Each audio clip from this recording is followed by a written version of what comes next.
Know what? Yes. All right, we have a few questions Okay. that came in about the barbiturate interview. That on its own, and there was also some questions. All right, wait. That alien barbiturate reptilian, that was just a joke.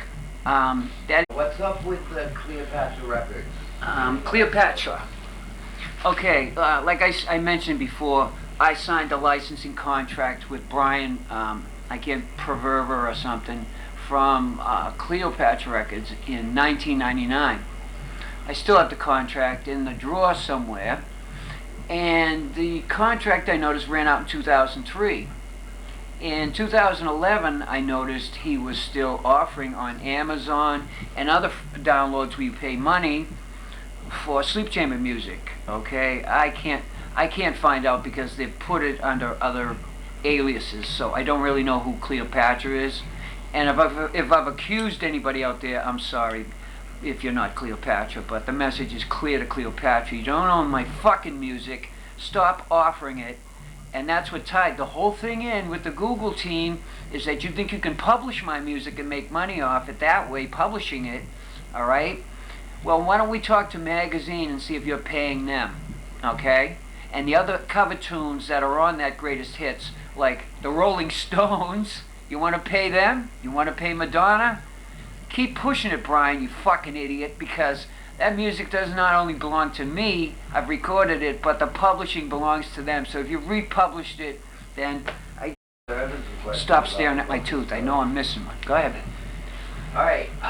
Also had questions. What's the situation with Genesis, P-ORRIGE? Tell me. God in heaven. This question's been asked for 10 years. All right, let's put this in the box and flush it down the toilet.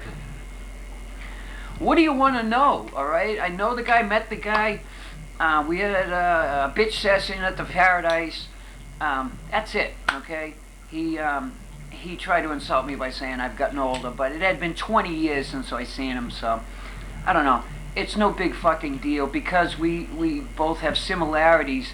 Most people think that I'm imitating Psychic TV, which if you check the dates, I believe he was still in Throbbing Gristle when Sleep Chamber came out.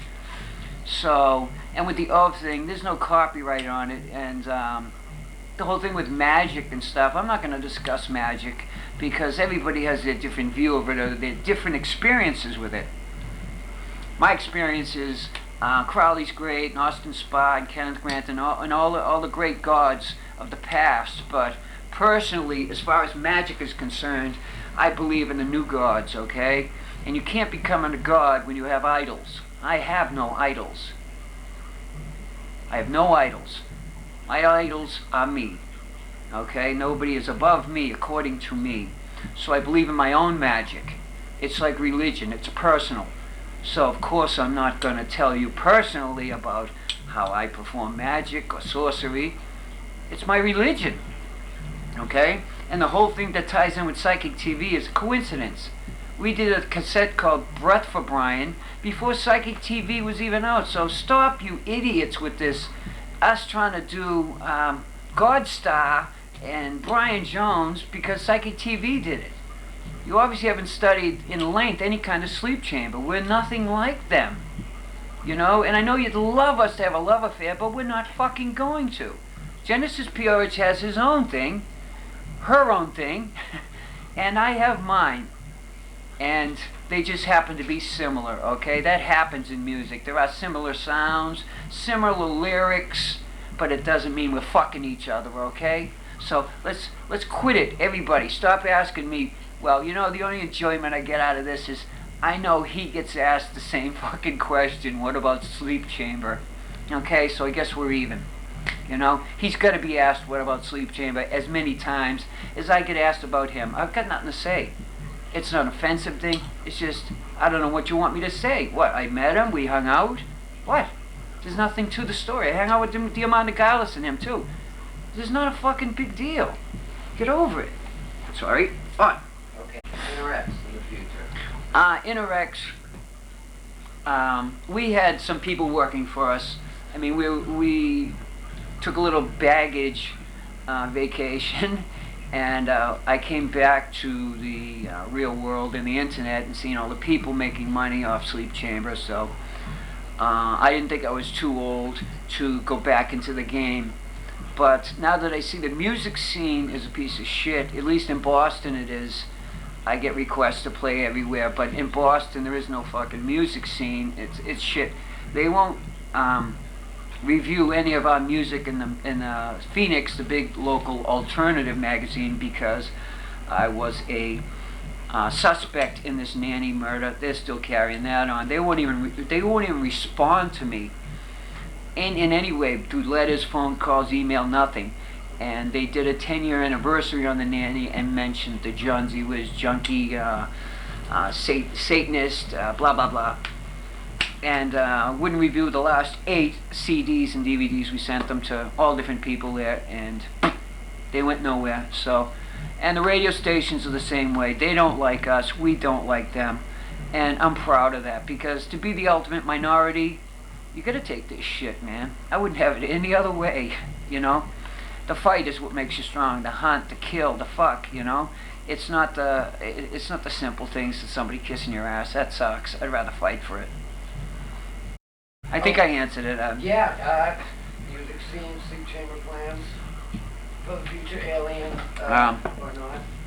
Sleep Chamber plans. Sleep Chamber plans are unpredictable. That's the easiest way I can put it. If we get the opportunity to do something, we will do it. And you got to realize a lot of people offer us opportunities, but they're not all, they're in good intentions, but they don't think about things about where we're going to live, sleep, stay, what our riders are, what we expect. I mean, we don't expect a lot, but I don't want to sleep in a van anymore after 30 years. I don't want to sleep in a shithole or someone's apartment. You know, I do expect my special things on my rider, and sometimes they can't provide them, sometimes they can, and they don't have enough dates. And as you know, the economy sucks, and to take a plane somewhere or travel or whatever sucks. It's hard to keep a band together. Sucks. Don't ask me about the barbiturates. And I don't know. We're still alive and pumping, as you can see. And I keep going back to this dated music. Well, if we're dated, so be it. I don't really give a shit. But we'll play you something at the end of the video that's dated. But our plans, you know, are unpredictable as we are. So, hey, maybe we'll be in your hometown, maybe we won't. But you know what? You never know. Nobody in California knew till the week we were there. Okay. So all I can say is keep pestering the people working at Interx or offering, and we'll pick something out of a hat. Okay? What I can ask you to do is hit the videos, because we want to do product placement. Okay? We want to do product placement, but we don't have the hits. Okay? And if you guys help us out and make some hits, then Sleep Chamber will be giving more than a free deck of tarot cards with the ceremony CD that's coming out before scopolamine. Scopolamine was a side project of Shrimp-Farash. We were doing Shrimp-Farash. It was mostly ritual music. We got stuck on a couple of techno-type tracks, and we ended up doing scopolamine, literally and musically. That's done. We're just waiting to put it out. But in the meantime, ceremony is more done than anything. That'll be coming out at the end of the month. It's old ritual magic music. Okay, it's got Jonathan Briley. It's got a bunch of people on it. It's in the early days of Sex Magic, Circle Zero, so most people like it. The first copies, you'll have a choice for like 20 bucks. You can get a free set of tarot cards. Not free, but for 20 bucks you can get the CD and our tarot cards. The CD probably costs 10 bucks or 15. I don't know. But the special editions will come with a set of private tarot cards, and I hope you'll buy that. Back to the network. You forgot to remind me. You can see that's what they're doing with YouTube. It's going to be in an MTV soon. Okay, it's going to be commercials everywhere. I would advise everybody to turn down the Google ads, all right? They're a pain in the ass. I personally will not expose my viewers to them for the fucking pennies. I care more about you guys than I do the pennies I'll make off the Google ads, and that's serious. I hate commercials, and I won't subject you to them. The only thing I will do is I'll have product placement, okay? Because that's not an invasion of your attention. So if you guys want to get together as channels and make this network that is unbreakable by YouTube or Google, and we stick together, we share lawyers, or even if it doesn't go that far, we just network together. So we all want the hits. You know what? You can't do anything without the hits, and it's nice and it's fun to put, to get the numbers, but you're playing in a sandbox because you can't get a commercial ad or anything unless you've got 10,000 hits, and nobody's out there's got that that's watching this anyways. Well, okay, I know Belladonna and Down Below are out there, but you got to realize we did those last year. By the time you get 10 songs up ahead, you hate those songs and you like the new ones. But I will push to put Scopolamine out right after ceremony. Okay? Thanks for being a supporter of Sleep Chamber all these years. I know you devoted people. When you write to me, I recognize you sometimes, and sometimes I don't. But you know what? Your stories about snakes and bars and chicks and whatever, it does come to the front of my head, and I do remember you. But and I can't